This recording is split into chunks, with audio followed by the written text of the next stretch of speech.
राहुल गांधी चाहते क्या हैं? क्या राहुल गांधी की वाकई इलेक्शन कमीशन से कोई झगड़ा लड़ाई है या मामला ही कुछ और है और हम ही लोग देख रहे हैं केवल गलत कि ये चीफ इलेक्शन कमिश्नर या इलेक्शन कमीशन के कामकाज से खुश नहीं है? Number one. नंबर टू, बात ये करेंगे कि ये बीजेपी इतनी टाइट शिप चलाती कैसे है? उपराष्ट्रपति पद के उम्मीदवार का नाम आखिरी वक्त तक बाहर न आ पाना, जबकि उसके बारे में चर्चा कई दिनों से चल रही थी। अंदर खाने एनडीए के पार्टी से भी बात हो रही थी, ऑपोजिशन पार्टी से भी बात हो रही थी, तब भी वो नाम बाहर नहीं आ पाया। और इस नाम के बहाने कितने तीर एक साथ चलाए हैं, कितने निशाने साधे हैं, इसकी बात करेंगे। और नंबर तीन, ये तो इंडिया एनडीए की बात हुई। इंडिया गठबंधन, कांग्रेस और विपक्षी दल, क्या वहां पर अब जो राहुल कह दें बस वही सही माना जा रहा है? मतलब राहुल गांधी ही ऑपोजिशन का सारा एजेंडा सेट कर रहे हैं और ऑपोजिशन के सारे नेता राहुल गांधी की लाइन के पीछे खड़े हो जा रहे हैं। इसकी बात हम करेंगे। पहले बात करते हैं सर, जो आज अभी प्रेस कॉन्फ्रेंस हुई, पहले थोड़ी देर पहले की थी ऑपोजिशन पार्टीज ने, उसके बाद बीजेपी ने प्रेस कॉन्फ्रेंस करके जवाब दिया और उन्होंने, संबित पात्रा कर रहे थे, उन्होंने एक सवाल उठाया कि क्या राहुल गांधी को वाकई जवाब चाहिए भी इलेक्शन कमीशन से? इलेक्शन कमीशन ने लंबी चौड़ी प्रेस कॉन्फ्रेंस की है, लेकिन कांग्रेस पार्टी उसके बाद भी सवाल खड़े कर रही है और अब तो सीधा पर्सनल टारगेट कर रही है Gyanesh Kumar, chief election commissioner को।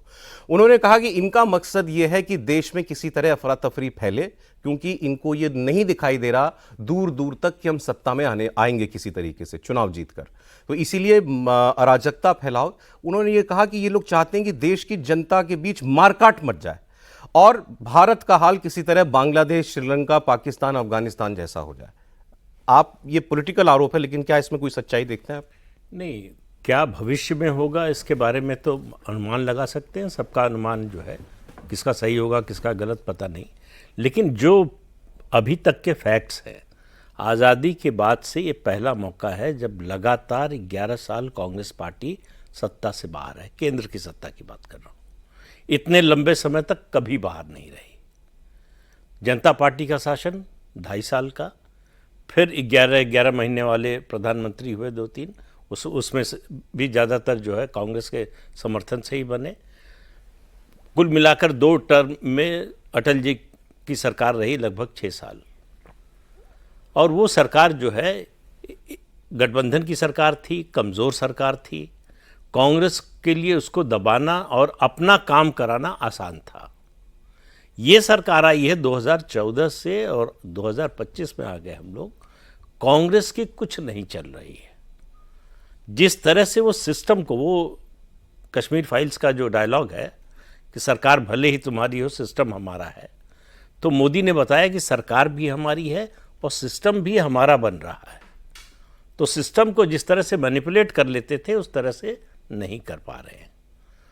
तो ये जो हताशा है, और दूसरी बात जो आपने कहा कि जो आरोप, राजनीतिक आरोप की जो है उम्मीद नहीं लग रही है, तो इस हताशा से पता चल रहा है कि उनको उम्मीद नहीं लग रही है। इतना डेस्परेशन क्यों? भाई, चुनाव में हार जीत होती रहती है, कोई नई बात नहीं है, दुनिया में कोई अनोखी बात नहीं है कि एक पार्टी लगातार कई, यही जो पार्टी सत्ता में है इसका तो इतिहास है चुनाव हारने का ज़्यादा। अगर आप कल्पना कीजिए कि ये डेस्परेट हो गए होते, इनके साथ तो आरएसएस जैसा संगठन था जिसकी पूरे देश में शाखाएं हैं, पूरे देश में जिसका नेटवर्क है। अगर ये अराजकता पर उतर आते कि हमको सत्ता नहीं मिल रही है, इसका मतलब बेईमानी हो रही है। बेईमानी कैसे की जाती है, इसकी शुरुआत तो कांग्रेस ने की। 1951 का चुनाव याद कीजिए आप। जम्मू कश्मीर में सत्ता शेख अब्दुल्ला के हाथ में रहे, इसकी पूरी कोशिश की और सफल हुए जवाहरलाल नेहरू।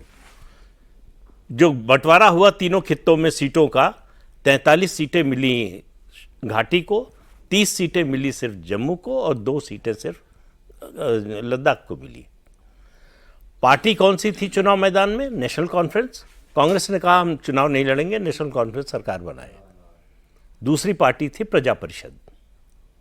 प्रजा परिषद का, उसको मालूम था घाटी में हमारा कुछ है नहीं, तो वहाँ उन्होंने उम्मीदवार खड़े नहीं किए, जम्मू में उम्मीदवार खड़े किए।